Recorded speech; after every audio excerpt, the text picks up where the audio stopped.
episódio anterior da websérie Made in Brasil 40 anos do etanol, você viu que o Proálcool já viveu muitos momentos de auge e também enfrentou várias crises ao longo de 4 décadas desde a criação do programa. Atualmente, o setor vive uma de suas maiores crises. Ela começou em 2008 e até agora já provocou o fechamento de mais de 70 usinas e destilarias.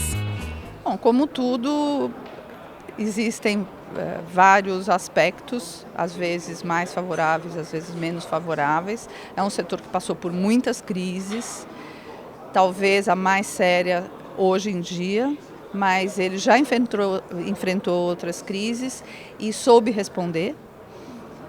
E quando o Brasil precisou, ele soube também responder, esteve presente na forma de investimentos, na forma de superação, na forma de inovação, e não vai ser diferente daqui para frente. Eu acho que se alguém prejudica o setor, não é o produto em si, mas são as políticas governamentais, principalmente, que deveriam ser formuladas para garantir o bom desempenho do setor. É um setor que oferece muita coisa para o país, além de renda, além de emprego, né? Nós estamos trabalhando com alimento de um lado, fornecimento de energia do outro. São, digamos assim, produtos fundamentais para um país que quer crescer, e o Brasil tem muito a se desenvolver ainda. O reflexo da crise internacional foi agravado pelo governo, que durante anos congelou os preços da gasolina e deixou o etanol sem competitividade no mercado interno. Hoje, o setor busca aumentar a produtividade e reduzir custos para vencer as dificuldades financeiras. E a aposta é o etanol. Olha, a crise a gente tem que encará-la de frente, sem medo, e tem que procurar vivenciar todos os momentos dela. O Brasil parece que caminha para uma estagflação, com a recessão combinada aí com uma inflação, o que é realmente lamentável, mas a gente entende que os meios de produção, mais uma vez, irão salvar o país, já que quem produz, quem gera empregos, é sempre quem nessa hora aparece para poder remediar e resolver as situações. O nosso grande desafio é encontrar as condições hoje necessárias à continuidade da oferta de produtos para os próximos anos, né? Para isso, eu creio que o setor está fazendo um dever de casa, olhando para dentro da sua estrutura, vendo onde é possível reduzir custo para ter competitividade, independente se a gente vai ter ou não política pública estável, adequada à volta do etanol competitivo no mercado. Olha, enfrentar nós já estamos enfrentando, a gente precisa olhar para dentro, né? E acho que isso a gente tem feito um pouco, a gente tem que investir em produtividade, nós temos que quebrar paradigmas agrícolas, e isso a UDOP é uma referência, porque ajuda a gente a pensar dessa maneira, em pensar para frente, em incorporar tecnologia. Eu diria que a gente precisa, por um lado de dentro, a gente precisa fazer esse dever de casa. Apesar de cada empresa buscar medidas para vencer a crise, o setor ressalta a necessidade do governo definir uma política pública clara. Olha, vai depender das políticas públicas adotadas pelos governos. O Proálcool foi criado há 40 anos atrás como uma política de Estado e foi durante muito tempo uma política de Estado. Infelizmente, no fim do governo Lula e no primeiro governo da presidente Dilma, deixou de ser um programa de governo, né, e muito menos de Estado, né? Nós somos alijados do processo, o governo fez aí uma preferência pelo uso de combustíveis fósseis, procurou controlar artificialmente o preço dos combustíveis para evitar a inflação, quer dizer, trouxe prejuízos enormes de mais de 60 bilhões de reais para a Petrobras e muito mais do que isso para o nosso setor, quer dizer, com mais de 100 mil postos de emprego, de trabalho sendo fechados nos últimos 3 anos, mais de 60 usinas fechadas, mais de 60 em recuperação judicial, um prejuízo enorme para a sociedade brasileira. O etanol vai depender muito da política do Estado. O etanol, a nível de preço de petróleo, uma coisa é petróleo a $150 o barril, uma coisa é petróleo a $50 o barril.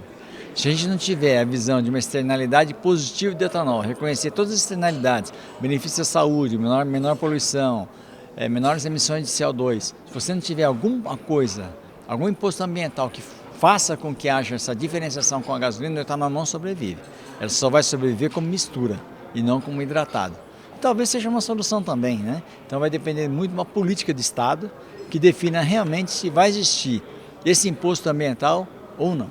Alguns especialistas acreditam que a saída para o etanol é deixar de lado o hidratado, que é o álcool combustível, e produzir apenas o anidro, que é adicionado à gasolina.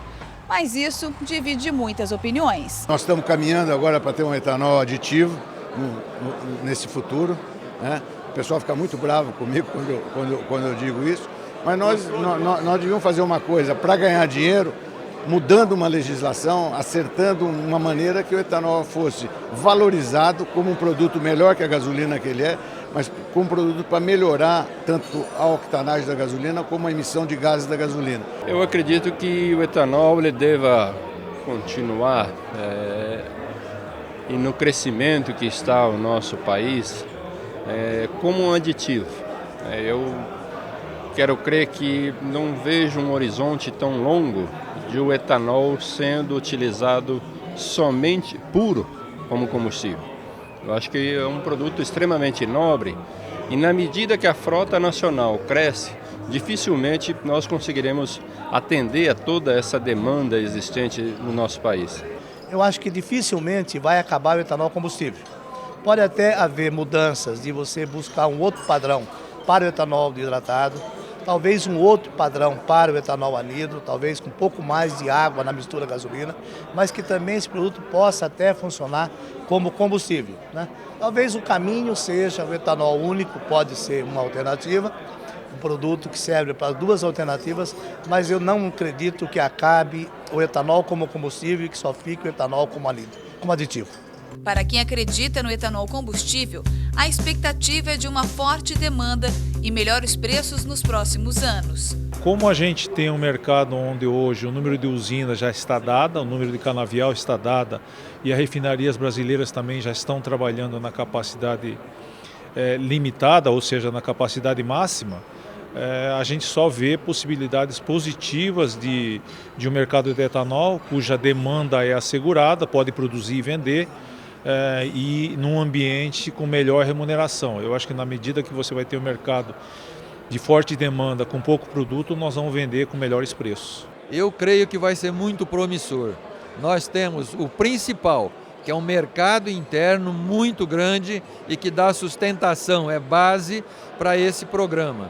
Álcool é super estratégico para o Brasil, não só para outras regiões, mas no Brasil por uma questão edafoclimática, de tamanho e participação.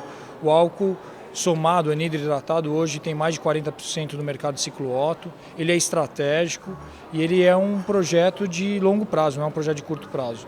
Esse período de crise ele não é novo no setor, já aconteceram outros momentos de crise no passado. E o setor vai superar e vai ser capaz de gerar competitividade de novo. E o futuro do etanol? Como fica? Quando o assunto do momento é reduzir a emissão de gases de efeito estufa no Brasil e no mundo, o biocombustível começa a vislumbrar anos de prosperidade para uma energia limpa e renovável. Final do ano acontece mais uma vez a COP21, ou seja, um momento importante que o mundo discute a questão das energias renováveis, toda a situação de mudança climática. Eu não tenho dúvida que virá um recado muito forte de todo mundo. A necessidade de rever, particularmente, a matriz de energia e a matriz de transportes. E nesses dois aspectos, a cana tem um papel muito relevante. E o etanol, vamos recuperar o início, é o mais formidável combustível renovável construído ao longo da história recente da humanidade. Então, a perspectiva de médio prazo é muito positiva. De longo prazo, ótima. Na minha opinião, ele é brilhante, porque os fatores que ainda permanecem. A questão de meio ambiente é uma questão muito relevante, é uma questão prioritária para o mundo e o etanol, sem dúvida nenhuma, contribui de uma maneira muito efetiva para isso. Nós vamos ser pioneiros, como já somos, em fornecer um combustível limpo, um combustível racional do ponto de vista do meio ambiente, e não temos dúvida disso. O Brasil foi pioneiro na produção de etanol, tem tecnologia e principalmente clima e solo para produzir bem o biocombustível através da cana-de-açúcar. Uma vantagem importante para o país, que precisa reduzir em até 43% as suas emissões de gases de efeito estufa até 2030. A cana é um produto maravilhoso, certo? É uma daquelas C5 que tem uma retenção da fotossíntese fantástica. Então eu acho que nós temos, e aqui o Brasil tem tudo para isso. Nós temos a água, nós temos o solo e nós temos o sol. Então eu vejo muito futuro para tudo isso. O futuro para o Brasil, usando essa matéria-prima, é melhor do que o futuro nos Estados Unidos, com a matéria-prima de milho. Muito promissora, em particular na hora em que os líderes do G7, no dia 5 e 6 de junho último, resolveram corajosamente colocar como meta o banimento das energias fósseis, o petróleo, o carvão e o gás natural, até o final desse século. É óbvio que isso não vai acontecer em 2100, medidas já vão começar a ser implantadas a partir de agora para que se consiga atingir essa meta. E o Brasil já conquistou um caminho enorme que é muito valorizado e invejado por vários países ao substituir 42% da sua gasolina com etanol. Se as cabeças pensantes melhorarem, o futuro é brilhante, porque o mundo precisa de energia renovável, e o Brasil encontrou uma das formas mais brilhantes e respeitadas mundialmente para fazer energia renovável. Então, não há como impedir isso de dar certo. Diante desse cenário, é possível ver uma luz no fim do túnel para que o setor supere a crise.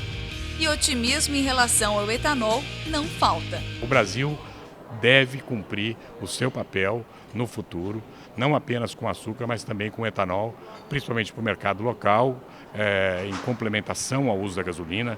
Em maneira alguma a gente imagina a substituição de 100%, mas ele deve ter um percentual de 50% a 60% do mercado ciclo-Otto no Brasil.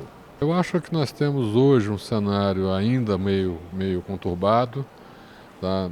Internamente a nossa política econômica está passando por dificuldades, tá? Mas eu acho que nós temos um fundamento muito grande nesse setor. Primeiro, nós temos mercado. Tá? E nada melhor para um setor produtivo a existência do mercado. Né? Segundo, porque nós temos ainda boas perspectivas de melhora. Acredito que no curto prazo será ainda de muita dificuldade, né? Mas que no médio prazo o bom senso prevalece. Né? O etanol faz todo o sentido, seja em geração de riqueza, seja em geração de empregos. O Brasil tem terra disponível, tem tecnologia.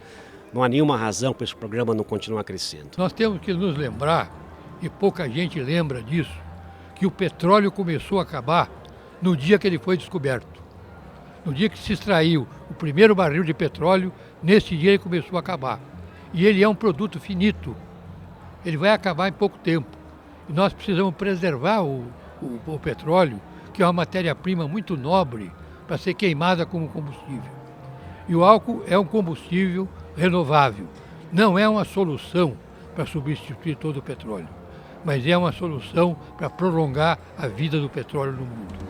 Seja para prolongar a vida do petróleo, economizar na importação da gasolina, salvar a indústria automobilística brasileira, gerar milhares de empregos no interior do país, diminuir a emissão de gases de efeito estufa e ainda melhorar a qualidade do ar que respiramos, o Programa Nacional do Álcool deixou sua marca na história do Brasil e do mundo. E há ainda muito a ser feito.